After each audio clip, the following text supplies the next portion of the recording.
Hello guys, আমার আজ first mini blog. আজকে আমরা একটা অ্যাডভেঞ্চার করতে চলেছি, আমি আর আমার দিদি। অ্যাডভেঞ্চারটি হলো একটি বিয়ের গাড়ি ফুল দিয়ে সাজানো আছে, ফুলটি চুরি করব। এই এক্সপিরিয়েন্সটি তোমাদের সাথে শেয়ার করলাম। তো চলো তাহলে। তোমরা দেখতেই পাচ্ছ আমরা রাস্তায় বেরিয়ে পড়েছি অ্যাডভেঞ্চারের উদ্দেশ্যে।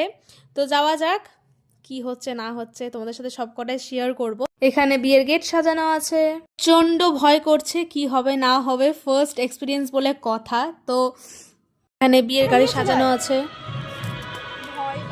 ভয় লাগবে না, তুই যা। ফাইনালি ফুলটা নিয়ে নিয়েছি। কোনো কারণে ভিডিও ক্লিপটি নেওয়া হয়নি, তো অনেক কষ্টে নিয়েছি। তো অ্যাকচুয়ালি ভিডিওটা না অন করেছিলাম, বাট অন হয়নি। সে বাড়ি চলে এসেছি আমরা, তো নেওয়া তো হয়েছে, অনেক কষ্টেই নিয়েছি। যাই হোক, তো প্লিজ তোমরা লাইক করো, সাবস্ক্রাইব করো। আবার দেখা হচ্ছে পরের মিনি ব্লগে।